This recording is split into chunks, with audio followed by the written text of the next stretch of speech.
em 2 Coríntios 5,17, que aquele que está em Cristo é uma nova criatura.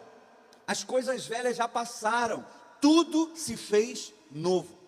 Isso é o Evangelho.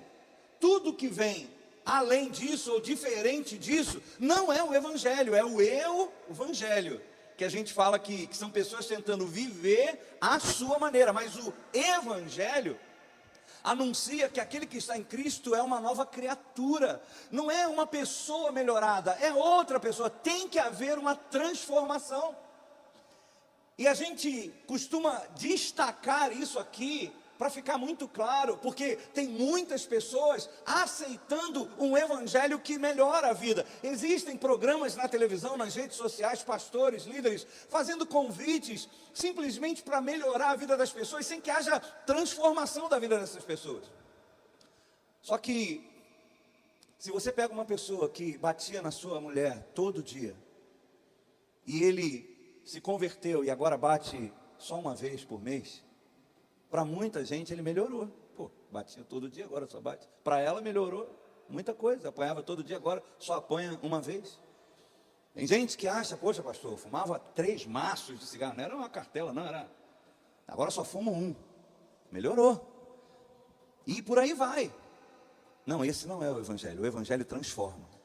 O Evangelho não melhora, o Evangelho transforma. Por isso que o Senhor destacou, aquele que está em Cristo é uma nova criatura. Por isso que foi ele, não foi a religião, não foram os religiosos. Foi ele que estabeleceu que a cerimônia do batismo deveria ser dessa forma.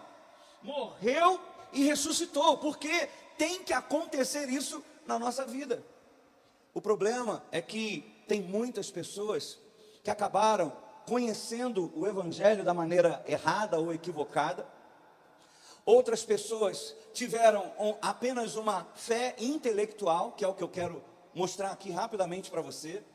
Porque quando a gente decidiu começar esse ministério há muitos anos, a gente decidiu porque a gente queria ver transformação de vida. Eu vim do mundo, eu nasci na igreja, eu me desviei. E por que me desviei? Porque era muito chato, mas é porque eu era um religioso. Eu sou nascido e criado na igreja, e eu ia para a igreja, porque eu tinha que ir, porque eu tinha medo de ir para o inferno.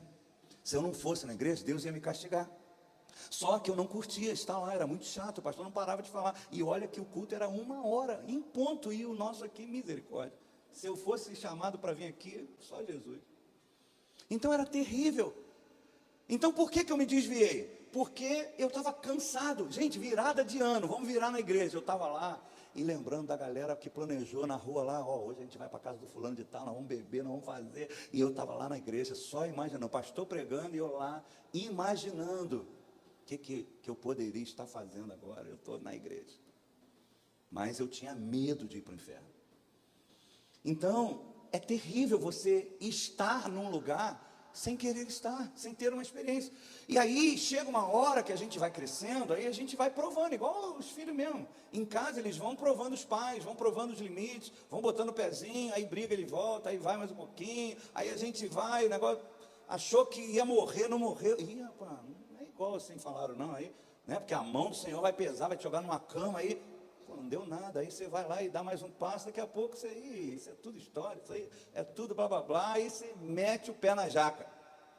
Só que chega lá, o vazio vem, o clamor pelo eterno vem, e aí nesse momento eu volto para Deus. E por que eu quero insistir em falar sobre isso, para que você entenda o que eu quero ministrar? Porque esse momento tem que ser marcante para todos aqui, não só para eles, mas para todos nós. Porque se a gente entende da maneira errada, a gente cria expectativas erradas. Eu estava na minha angústia, e pode ser que existam pessoas hoje aqui ou assistindo pela internet, estava vivendo uma vida vazia e já tinha feito tudo que na sua cabeça era legal fazer, bateu a meta, zerou o jogo e está faltando ainda. E aí, eu quero corrigir na sua mente hoje um erro que aconteceu comigo, porque na minha cabeça, criado na igreja, quando veio esse vazio e veio a fome do eterno, desse Deus que eu ouvia falar, na minha cabeça eu tinha que voltar para a igreja. Tem que voltar para a igreja, cara. As pessoas encontram você, cara, você tem que voltar para a igreja. Você está desviado, você tem que voltar para a igreja. Tem que voltar para a igreja. Mas aí, quando eu lembrava da igreja, eu falei, pô, mas é muito chato, cara. Voltar para ficar lá sentado ouvindo o pastor falar. Puxa vida, não acredito. Não acredito. Eu vou sair de um para ir para um outro lugar. Você entende como é que é importante a gente corrigir? E aí, eu ia no domingo. Eu lembro, eu falo isso aqui, eu quero insistir com isso. Porque eu dei sinais e as pessoas não enxergaram, por isso que eu quero ser hoje a pessoa que abra o seu entendimento, porque eu dei sinais às pessoas, eu não sou convertido, eu sou um religioso, eu não gosto de estar aqui, mas eu tenho medo, eu só estou aqui por medo. E aí eu fui na escola bíblica, porque a professora ficava no meu pé, e eu fui, bati o cartão, assisti a aula dela todinha, e quando acabou eu falei, tia, não é para mim esse negócio. Mas eu vim por, você falou, eu dei minha palavra, eu cumpri. Mas não é para mim esse negócio. E eu não voltei mais. Mas à noite eles me chamavam para cantar. Achava que eu tinha uma voz bonita, então hoje você vai cantar. E você quer aparecer, você quer ser recepcionado pelas pessoas, tá bom, eu não tinha aliança com Deus, compromisso com Deus, porque na verdade para mim, ele não era tão real assim. E aí eu cantava, ia para o pagode, cantava, ia para o pagode, cantava, ia para o pagode, cantava. E eu estou falando isso porque você pode conhecer pessoas assim e está julgando uma real conversão a partir dessa vida que você conhece, de algumas pessoas que vai e volta, não se posiciona, não muda nada. Por quê? Porque na visão dessas pessoas o que muda é você ir para a igreja. Não, não é ir para a igreja.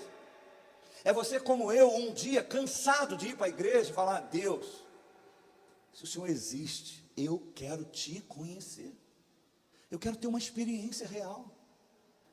Eu quero voltar, mas voltar para aquele lugar, não rola, não dá.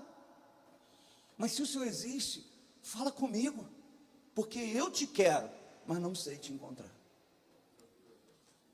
E há uma promessa da parte do Senhor, que diz o seguinte, buscar-me-eis e me achareis, quando me buscar de todo o vosso coração, eu me deixarei achar. Porque a gente não consegue. Mas ele para na frente, a gente dá de cara com ele. E é quando na apoteose eu me converto na apoteose. No meio da apoteose, alguém se revela e fala, eu tenho um recado de Deus para você. Quando que eu ia acreditar nisso? Quando ela começa a falar do meu íntimo.